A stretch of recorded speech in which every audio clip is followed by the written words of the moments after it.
Spicy box தமிழுக்கு அன்புடன் வரவேற்கிறேன். வாங்க இந்த வீடியோவில் ஒரு ஈஸியான டேஸ்டியான சிக்கன் பிரியாணி எப்படி செய்கிறதுன்னு பார்க்கலாம். பிரியாணி செய்கிறதுக்கு முன்னாடி பிரியாணி மசாலா ஒன்று ரெடி பண்ணிடலாம். அதுக்கு தேவையான பொருள் என்னென்னு பார்த்திங்கன்னா சோம்பு, சீரகம், மிளகு, கொத்தமல்லி, பட்டை, கிராம்பு, ஏலக்காய், அப்புறம் அன்னாசிப்பூ, கல்பாசி, இது எல்லாத்தையுமே எடுத்திருக்கேன். நீங்கள் பிரியாணி மசாலா செய்கிறதுக்கு இது மட்டும்தான் சேர்க்கணுன்னு இல்லை. கசகசா, என்ன வாசனை பொருட்கள் இருக்குதோ அதெல்லாம் சேர்த்துக்கலாம். இது எல்லாத்தையுமே ஒரு வாணலியில் போட்டு லைட்டாக வறுத்துக்கலாம். இதை இப்படி லைட்டாக வறுக்கும்போதே நல்லா பிரியாணிக்கான வாசனை வரும். கரிஞ்சிடாமல் பார்த்துக்குங்க. அப்புறம் ஆற வச்சு பவுடர் பண்ணி வச்சுக்கலாம். பிரியாணிக்கு நான் என்னென்ன பொருள்லாம் ரெடி பண்ணி வச்சுருக்கேன்னு பார்க்கலாம் வாங்க. ஃபஸ்ட்டு 1/2 கிலோ சிக்கனை நல்லா கழுவிட்டு எடுத்து வச்சுருக்கேன்.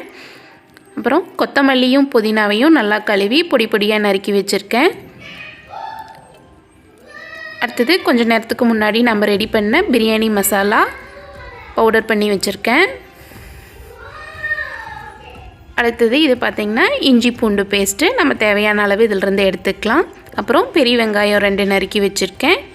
2 தக்காளியும் எடுத்து வச்சுருக்கேன். பிரியாணி செய்ய ஸ்டார்ட் பண்ணிடலாம். ஃபஸ்ட்டு ஒரு குக்கரை அடுப்பில் வச்சு அதில் 3 ஸ்பூன் எண்ணெயும் 2 ஸ்பூன் நெய்யும் சேர்த்துக்கலாம். பிரியாணிக்கு எப்போவுமே கொஞ்சம் எண்ணெயும் நெய்யும் ஜாஸ்தி சேர்த்துக்கணும். அப்போ தான் நல்லா டேஸ்ட்டாக இருக்கும்.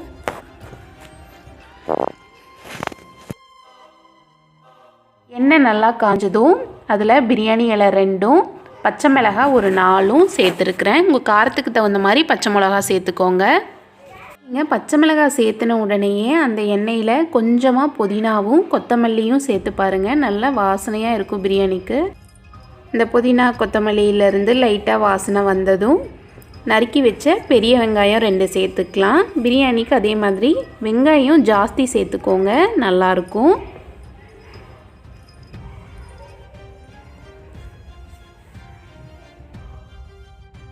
நான் சொல்கிற அளவு பார்த்திங்கன்னா பெரியவங்க 4 பேர் சாப்பிட்லாம். பிரியாணி நல்லா டேஸ்ட்டாக வேணும்னா வெங்காயம் நல்லா வணங்கணும். அப்போ தான் பிரியாணி நல்லா டேஸ்ட்டாக இருக்கும்.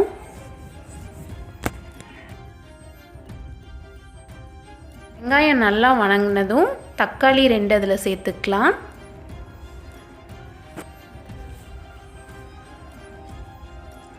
தக்காளி சேர்த்துட்டு நல்லா கலரி விடுங்க.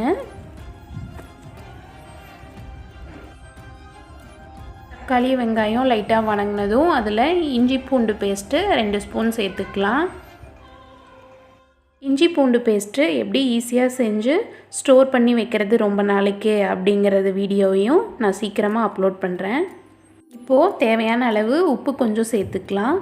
இப்படி உப்பு சேர்க்கும்போது நம்ம இஞ்சி பூண்டு இந்த தக்காளி இதெல்லாம் அடிப்பிடிக்காமல் நல்லா வணங்கி வரும். அதுக்காக தான் ஃபஸ்ட்டு கொஞ்சமாக உப்பு சேர்த்துக்கிறது. தக்காளி, வெங்காயம், இஞ்சி பூண்டு பேஸ்ட்டு எல்லாம் நல்லா மைய வணங்கி வந்ததும் அதில் கொத்தமல்லி இலையையும் புதினா இலையையும் தூவி நல்லா கிளறி விட்டுக்கலாம்.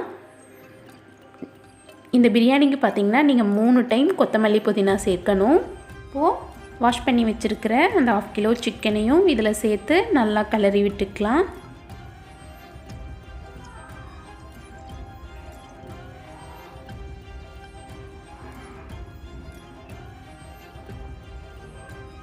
இப்போ பார்த்திங்கன்னா ஒரு 2 ஸ்பூன் தயிர் சேர்த்துக்கிறேன். இது நல்லா சிக்கன் சாஃப்டாக வேகிறதுக்கு ஹெல்ப் பண்ணும். நல்லா டேஸ்ட்டாகவும் இருக்கும் பிரியாணி தயிர் சேர்த்து செய்யும்போது. இப்போது அரைச்சி வச்சுருக்கிற பிரியாணி மசாலாவையும் அதில் சேர்த்துக்கலாம். சேர்த்துட்டு நல்லா கிளறி விட்டுறலாம். அரிசி பார்த்திங்கன்னா நார்மலான பொன்னி அரிசி தான் நான் எடுத்திருக்கேன். இதுக்கு 1 டம்ளர் அரிசிக்கு 1.25 டம்ளர் தண்ணி சேர்த்தனோம்னா சரியாக இருக்கும். இப்போது அரிசிக்கு தேவையான அளவு தண்ணியை அதில் சேர்த்துக்கலாம். ஸ்டேஜில் நீங்கள் உப்பு காரம்லாம் எப்படி இருக்குதுன்னு பார்த்துட்டு பத்தலைன்னா சேர்த்துக்கோங்க.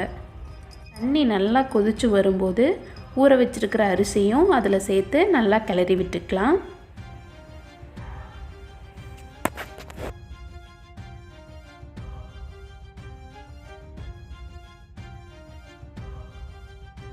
இப்போது இந்த இந்த ஸ்டேஜ்லேயும் கொஞ்சமாக கொத்தமல்லி இலையும் புதினா இலையையும் தூவி குக்கரை மூடி போட்டு மூடி வச்சிடலாம். நீங்கள் ஒரு 2 விசில் விட்டிங்கன்னா போதும். அப்புறமா ஒரு 2 நிமிஷம் சிம்மில் வச்சுருங்க. அதுக்கப்புறம் குக்கரை ஆஃப் பண்ணிடலாம். அப்போ தான் வந்து பிரியாணி நல்லா பொல பொலன்னு வரும். பாருங்கள், பிரியாணி ஒன்றோட ஒன்று ஒட்டாமல் நல்லா உதிரி உதிரியாக வந்திருக்குன்னு.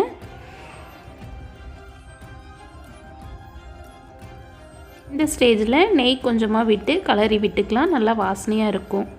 இதை விட ஒரு ஈஸியான சிக்கன் பிரியாணி செய்யவே முடியாது. நல்லா டேஸ்ட்டாக இருக்கும். டக்குன்னு செஞ்சிடலாம். பிகினர்ஸாக இருந்தால் கண்டிப்பாக இந்த மாதிரி ட்ரை பண்ணி பாருங்கள். இந்த மாதிரி நான்வெஜ்ஜுக்கு ரிலேட்டடான வீடியோஸ் எல்லாம் டிஸ்கிரிப்ஷனில் கொடுக்குறேன். கண்டிப்பாக போய் செக் பண்ணி பாருங்கள். நன்றி.